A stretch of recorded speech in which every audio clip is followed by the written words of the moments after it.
Well, switch style.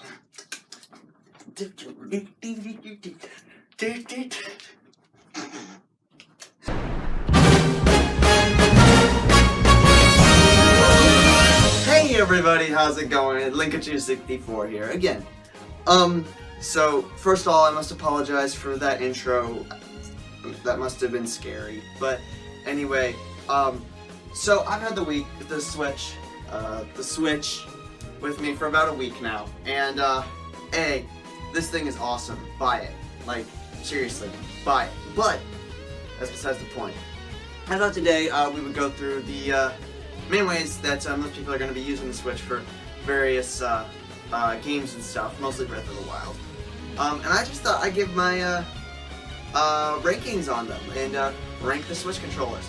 Now, before I start, I must say that I will not be ranking the sideways controller like this,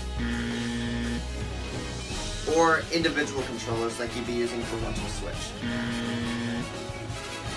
So, because I'm talking about traditional style controllers here. Pretty much, if it's compatible with Breath of the Wild, then it's in. So let's get started. Alright, so coming in at the last is the Joy-Con grip.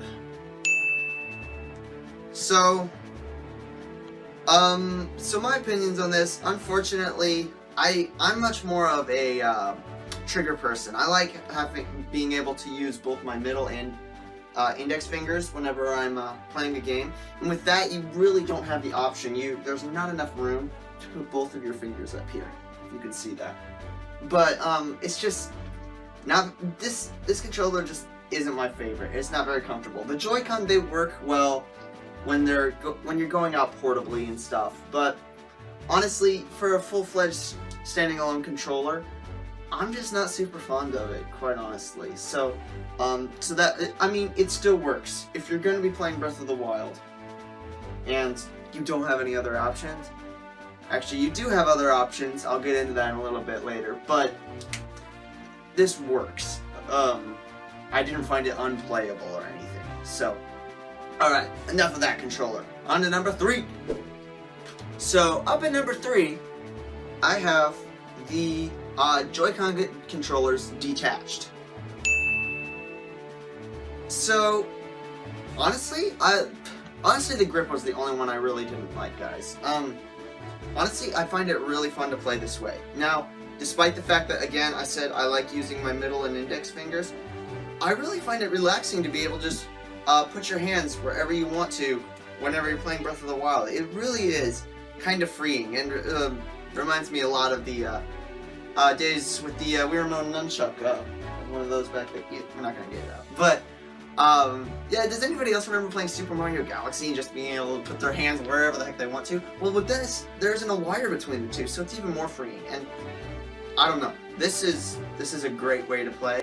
Whenever I play Breath of the Wild, I didn't have any other option, if I didn't buy any other standalone controllers, I would much rather play this way than with the grip, I gotta say. So, really great controller. So, let's move on up to number 2. So, up at number 2, we have the Switch portable unit itself. So, honestly, this is a great way to play. I mentioned earlier, the Joy-Cons don't work unless if you're in portable mode. If you're in portable mode, it's fine. I mean, these joysticks, if you're playing at home, honestly, it feels kind of small, but they work just so well whenever you're bringing it with you out in public and stuff. And the split D-pad, I don't know why I didn't bring this up earlier, but the split D-pad isn't the greatest for platformers like Shovel Knight and stuff.